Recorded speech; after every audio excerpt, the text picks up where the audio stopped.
social media check-in. My file was approved on January 12th and date of filing was on the 7th of January, and they received the file on the 8th of January. Now the problem is my daughter turned 21 on January 8th. Will she be eligible under my visa? Already received my wife and son's application and already paid for the visa, just waiting for my daughter. I don't know what he's applying for. How would what visa are we talking about? Who sponsored him? It's a non-immigrant visa, permanent. Yeah. It says there's yes, something but to answer you, there's something called the Child Status Protection Act. If you paid the fees,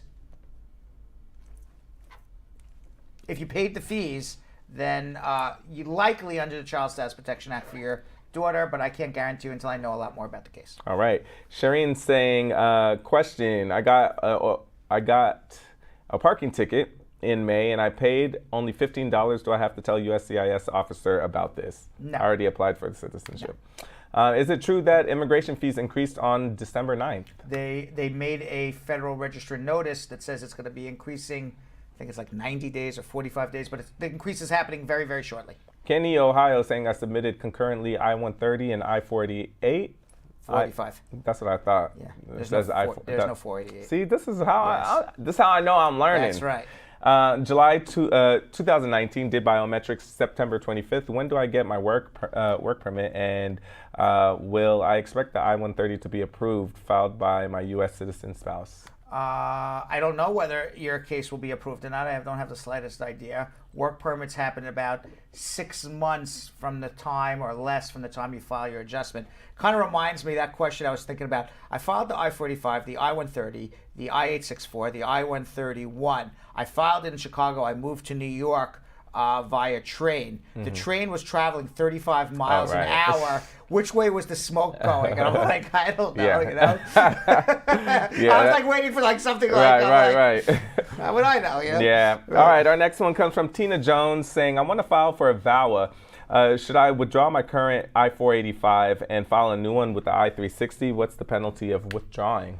You can, but you'll just pay more money. Don't just file the I-360, and then when you get your I-485 interview, substitute in the I-360 receipt for the I-130. Okay, Carla says, how can I track on what month is USCIS working on an I-130 visa application? Go to uscis.gov and put in, there's something like time or something like that. There's a section, I forgot what they call it. All right, Mamita saying, I have been living abroad and married to a U.S. citizen and filed the I-485. How long after submitting the I-485 do I wait to get an interview date? If you're living abroad, you don't file an I-485. It's impossible to file an I-485 from abroad, so you will never get an interview date. If you're living abroad, you need to just file an I-130 and do consular processing. JN Pereira saying, hey guys, great show. Thank you. I filed the I-360 VAWA or WAWA? VAWA. Okay, it says WAWA, so I'm thinking it's VAWA. Yes, I filed the VAWA at the WAWA when I was getting a Slurpee. Right. I didn't know about WAWAs till I moved to the East Coast. Yeah, you don't have that on the West Coast. But you know what's funny is New Yorkers don't know Dairy Queen. Oh, I definitely know about Dairy Everybody Queen. knows Dairy Queen out of California. I love it, right? Yeah. Okay, so I filed the I-360 VAWA with the new I-485, but I have a pending with I-130 and I-485 waiting for an interview. How can I withdraw previous, or will it automatically be canceled? No, it will not automatically be canceled. Now, you can't have two adjustments pending at the same exact time, so you may end up having to do a third one. But what I would do is,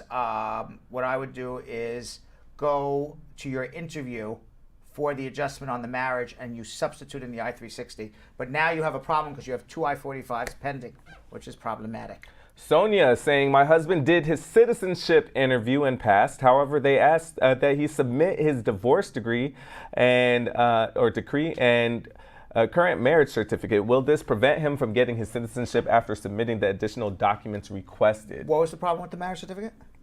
They just request, or they asked him to submit his divorce decree and current marriage certificate. It's going to delay your case if you don't have submit a marriage certificate with your original application. But I'm not exactly sure. But will this prevent him from getting his citizenship after submitting the additional documents requested? I would think it would help, right? Well, if they say, hey, you need document A and B, and you comply, That's a good thing, right? Right, that's what I thought. I mean, you should have done it in the first place, but better late than never. Yes.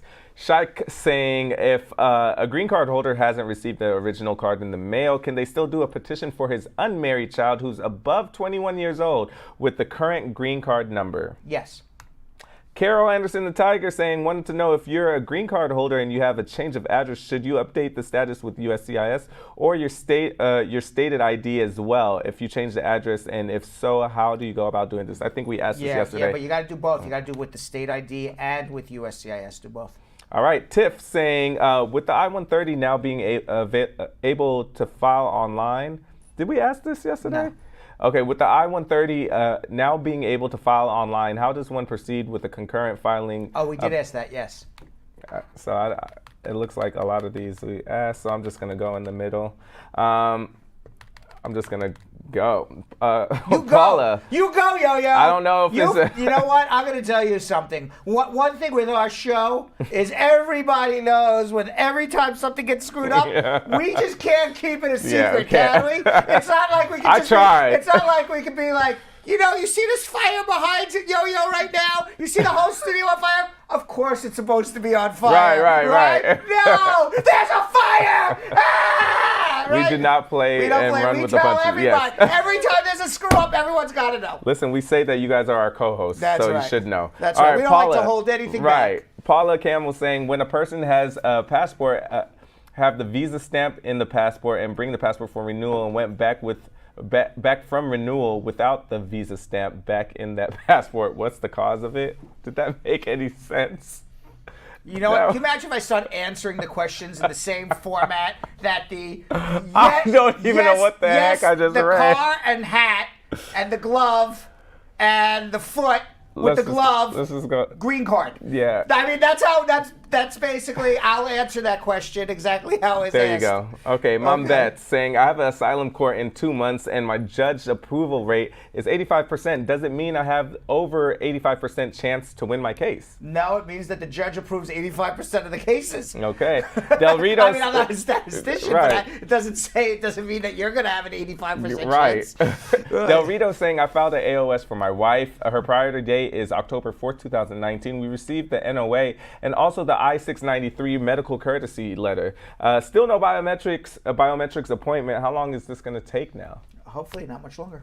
Miezi saying, what does it mean if my asylum case was postponed to 2021, January 4th, instead of November 26th of this year? It means they postponed your case. DJ China saying, I mean, the obvious question. And that's why I just went on. Right, yeah, just obvious. Is there a reason why? No, they postponed it. All right, DJ China. Don't read into it. Yeah, DJ China saying, can you file an I-485 through marriage with a pending asylum? Yes, but you got to withdraw the asylum first. All right, Kajelia saying, Sir B. Yes. It's been over 7 months waiting on my work permit and advance parole. Did it in April 2019. Center is NBC. Problemo. Ooh, 7 mandamus? months. Problemo.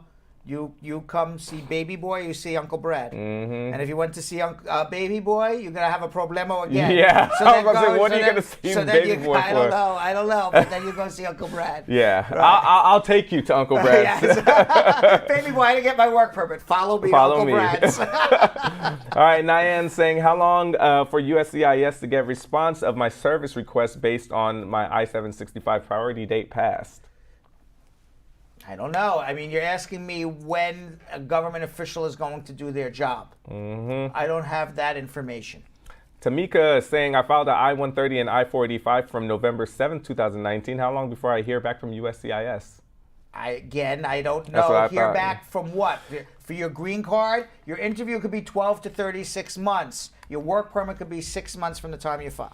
Okay, our last one for right now is Madeline saying, I married my wife, American citizen, in September 2018 while on my H-2B visa. Visa expired October 2018. We filed for green card in November 2018. I have an EAD and advanced parole waiting to be scheduled for an interview. I want to visit my home country for 2 weeks in December. Will I be able to re-enter the U.S.? If you have an advanced parole, absolutely. Cool. All right, Julie, we ready for the next segment? Thanks for watching. For more Brad Show Live, like and subscribe to our YouTube channel.